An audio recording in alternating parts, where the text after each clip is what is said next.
Movie screener presenting guardians of the Galaxy volume 3। Movie के starting में हमें नाव hair को दिखाया जाता है जो कि अब गार्डियंस का नया हेडक्वार्टर है, जहां पर अब बहुत सारे लोग भी रहते हैं। वहीं रॉकेट अपने रूम में जाता है जहां पर क्विल पूरी तरह से नशे में है क्योंकि वो अभी तक गमोरा को खोने के दुख से उभर नहीं पाया, जिसकी मौत बहुत पहले थैनोस की वजह से हो गई थी। वहीं हम उनके टीम के दूसरे मेंबर को भी देखते हैं जिसमें ग्रूट जो कि पेड़ का बना था, ड्रैक्स, मैंटिस और नेबुला भी होते हैं। उनकी टीम में अब 2 और नए मेंबर, कॉस्मो जो कि एक डॉग है और क्रैगलिन भी होते हैं। कॉस्मो डॉग होते हुए भी एक वॉइस डिवाइस की मदद से सबसे बात कर सकता है। उन दोनों के अंदर अपने दिमाग से चीजों को अपने इशारे से कंट्रोल करने की शक्ति होती है। उसी रात रॉकेट के ऊपर एडम हमला करता है जो कि किसी दूसरे ग्रह से आया है और वो वहां से रॉकेट को ले जाना चाहता है। वो सब मिलकर एडम को रोकने की कोशिश करते हैं पर एडम बहुत ताकतवर होता है और वो ग्रूट के सर को उसके धड़ से अलग कर देता है। इसी दौरान एडम रॉकेट को बहुत ज्यादा जख्मी कर देता है पर तभी नेबुला आकर अपने हाथों को तलवार में बदल के एडम के आर पार कर देती है, जिससे एडम बहुत घायल हो जाता है पर वो वहां से बचकर निकलने में कामयाब हो जाता है। वो लोग रॉकेट के जख्मों को ठीक करने की कोशिश करते हैं पर रॉकेट धीरे धीरे मर रहा होता है क्योंकि रॉकेट के अंदर एक किल स्विच होती है जिसकी वजह से उसकी हालत धीरे धीरे और भी खराब हो रही होती है। और रॉकेट को ठीक करने के लिए उन्हें एक कोड चाहिए होगा जो कि आर्गो कॉप नाम की एक कंपनी ने रॉकेट के अंदर डाला है। वो सब उस कोड को ढूंढने आर्गो कॉप जाने के लिए तैयार हो जाते हैं। हालांकि इस काम में बहुत खतरा होगा पर फिर भी वो रॉकेट को बचाने के लिए आर्गो कॉप जाना चाहते हैं। क्विल, कॉस्मो और क्रैगलिन को नाव हेयर में रुककर वहां की रखवाली करने का जिम्मा दे जाता है। रॉकेट बेहोश है पर वो अपने पास्ट को याद कर रहा होता है कि कैसे उसे हाई एवोल्यूशनरी ने बचपन में उसके ऊपर एक्सपेरिमेंट करके उसको पूरी तरह से बदल दिया। हाई एवोल्यूशनरी एक काउंटर अर्थ नाम का प्लेनेट बनाना चाहता था जिसमें वो सभी जानवरों को इंसानी रूप में विकसित करके बसाएगा। रॉकेट को एक पिंजरे में कैद कर देता है जहाँ पर उसे दूसरे जानवर मिलते हैं जिनके ऊपर भी एक्सपेरिमेंट किया गया है, जिसमें लैला, टिपिस और फ्लोर थे। रॉकेट हाई एवोल्यूशनरी के प्रोजेक्ट में खामियां ढूंढकर उसके एक्सपेरिमेंट को पूरा करने में उसकी मदद करता है, जिससे अब वो नया काउंटर अर्थ बना सकता है। पर वो रॉकेट से नाराज भी होता है क्योंकि जो एक्सपेरिमेंट वो सदियों से पूरा नहीं कर पाया उसे एक जानवर ने पूरा कर दिखाया। तो वो रॉकेट को बताता है कि अब उसे रॉकेट और उसके दोस्तों की कोई जरूरत नहीं और वो कल उन्हें मार देगा और रॉकेट के ब्रेन को अपने पास रख लेगा। रॉकेट को वापस से पिंजरे में कैद कर दिया जाता है जहाँ पर वो अपना दिमाग लगाकर चालाकी से दरवाजे की चाबी बना लेता है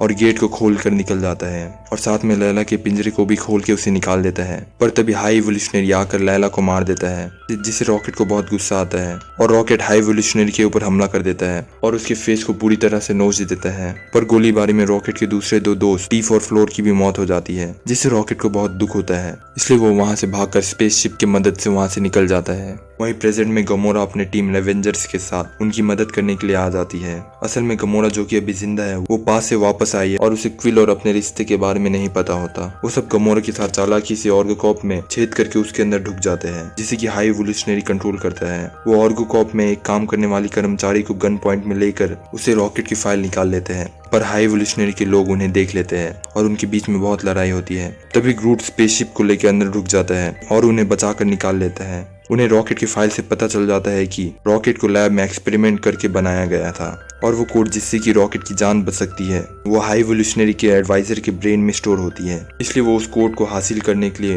काउंटर अर्थ में जाना चाहते हैं। पर गमोरा उन्हें वहां जाने से मना करती है क्योंकि काउंटर अर्थ में पूरी तरीके से हाई एवोल्यूशनरी का कंट्रोल होगा जिससे उनकी जानों को खतरा हो सकता है। पर फिर भी वो सब काउंटर अर्थ में चले जाते हैं जो कि हुबहू अर्थ के जैसा होता है। वहाँ के लोगों की बॉडी जानवरों की तरह होती है पर उनका दिमाग इंसानों की तरह चलता है और इन लोगों को हाई एवोल्यूशनरी ने एक्सपेरिमेंट करके बनाया होता है। वहीं दूसरी तरफ एडम और उसकी मॉम आयशा उनका पीछा करते हैं ताकि वो रॉकेट को उनसे चुरा पाए। काउंटर अर्थ में एक फैमिली उनकी मदद करते हैं और उन्हें बता देते हैं कि हाई एवोल्यूशनरी उन्हें कहाँ मिलेगा। ड्रैक्स, मैंटिस और गमोरा वहीं रुक जाते हैं ताकि वो रॉकेट का ध्यान रख पाए। पर क्विल, ग्रूट और नेबुला वहां से हाई एवोल्यूशनरी के शिप के पास पहुंच जाते हैं। हाई एवोल्यूशनरी के गार्ड्स नेबुला को बाहर ही रुकने के लिए कहते हैं क्योंकि उसका हाथ ही उसके लिए एक आधुनिक हथियार है और स्पेसशिप में उन्हें हथियार नहीं ले जाने देते। क्विल और ग्रूट को वो लोग अंदर ले जाते हैं। वहीं ड्रैक्स और मैंटिस क्विल के पीछे पीछे आते हैं ताकि वो उन्हें हाई एवोल्यूशनरी से बचा पाए। वहीं क्विल को वो एडवाइजर भी दिखता है जिसके ब्रेन के अंदर रॉकेट को बचाने का कोड है। हाई एवोल्यूशनरी उन्हें अपने प्लान के बारे में बताता है कि कैसे वो इस काउंटर अर्थ को तबाह करने वाला है और एक नया प्लेनेट बनाना चाहता है रॉकेट के दिमाग से। एक मॉन्स्टर आकर रॉकेट को चोरी करके ले जा रहा होता है पर एडम आकर उस मॉन्स्टर को मार देता है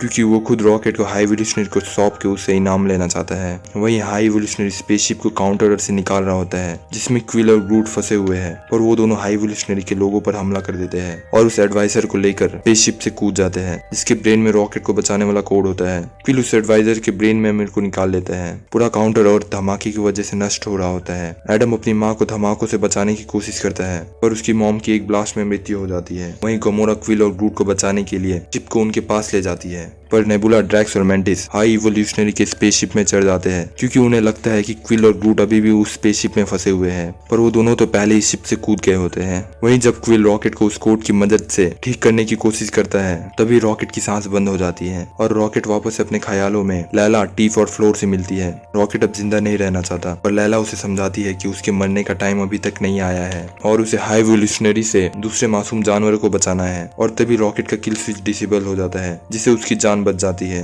रॉकेट को जिंदा देख सब बहुत खुश हो जाते हैं। नेबुला और उसके ग्रुप को उस शिप में बहुत सारे बच्चे मिलते हैं जिन्हें हाई इवोल्यूशनरी ने कैद करके रखा होता है, पर तभी हाई इवोल्यूशनरी भी वहां जाता है और उन पर हमला करके उन्हें पिंजरे में बंद कर देता है। क्विल, क्रैगलिंग और कॉस्मो को नावेयर से हाई इवोल्यूशनरी की शिप में हमला करने के लिए कहते हैं और वो लोग तोप से स्पेसशिप पे हमला कर देते हैं जिससे स्पेसशिप का एक पार्ट पूरी तरह से डैमेज हो जाता है। हाई इवोल्यूशनरी अपने से बनाए हुए मॉन्स्टर को उन पर हमला करने के लिए छोड़ देता है और वो सारे मॉन्स्टर नावेयर में ढुकने लगते हैं, पर कॉस्मो और क्रैगलिन अपने शक्तियों का इस्तेमाल करके उनसे लड़ते हैं। वही मेंटिस और उनके ग्रुप पर 3 बड़े बड़े मॉन्स्टर हमला करने वाले होते हैं, पर मेंटिस अपने पावर का इस्तेमाल करके उन मॉन्स्टर को अपने काबू में कर लेती है जिससे उन सबकी जान बच जाती है। क्विल, गमोरा और रॉकेट वापस से मेंटिस, ड्रैक्स और नेबुला से मिल जाते हैं। वो सब वहाँ से निकलने से पहले सारे बच्चों और एक्सपेरिमेंट किए गए जानवरों को बचाने के लिए अंदर चले जाते हैं और उन सब मॉन्स्टर्स पर हमला करके उन्हें मार देते हैं। कॉस्मो अपने शक्तियों से दोनों शिप्स को जोड़ देता है और सारे बच्चे हाई इवोल्यूशनरी के शिप से नावेयर में आने लगते हैं। रॉकेट को अंदर में बहुत सारे रकून के बच्चों के साथ कई दूसरे जानवर भी दिखते हैं जिसे हाई इवोल्यूशनरी ने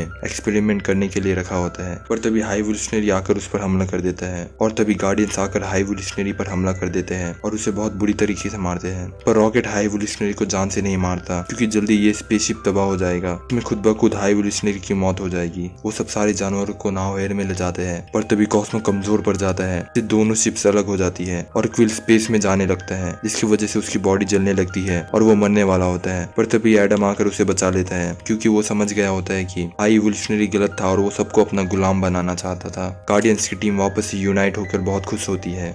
गमोरा भी वापस से अपने लोगों के पास चली जाती है और क्विल अपने कैप्टेंसी को छोड़कर रॉकेट को गार्डियंस का नया लीडर बना देता है और वो वापस से अपने प्लेनेट अर्थ में जाता है जहाँ पर वो अपने ग्रैंडफादर से मिलता है जिनसे वो कई सालों से नहीं मिला होता। वो दोनों एक दूसरे को देखकर बहुत खुश होते हैं और गले लग जाते हैं। मेंटिस खुद को और अच्छे से जानने के लिए कुछ समय के लिए अकेले रहने के लिए चली जाती है और उन 3 मॉन्स्टर को भी अपने साथ ले जाती है जिन्हें उसने अपने काबू में किया होता है। अब नेबुला, ड्रैक्स और रॉकेट ही बस नावेयर में रह जाते हैं जो कि उन रेस्क्यू किए हुए बच्चों का ख्याल रखेंगे। सारे लोग नावेयर में बहुत खुश होते हैं क्योंकि उन्हें अब कई सारे नए फैमिली मेंबर्स मिले हैं और सारे लोग वहाँ पर झूमने नाचने लगते हैं। लास्ट में हमें रॉकेट, ग्रूट, कॉस्मो, क्रैगलिन, एडम और फाइला को दिखाया जाता है। उन बच्चों में से ही बचाई हुई एक बच्ची है, उनके साथ एडम का पेट ब्लर भी होता है और वो सब मिलकर एक नए मिशन की तरफ चल पड़ते हैं और इसी के साथ ही मूवी यहाँ खत्म हो जाती है।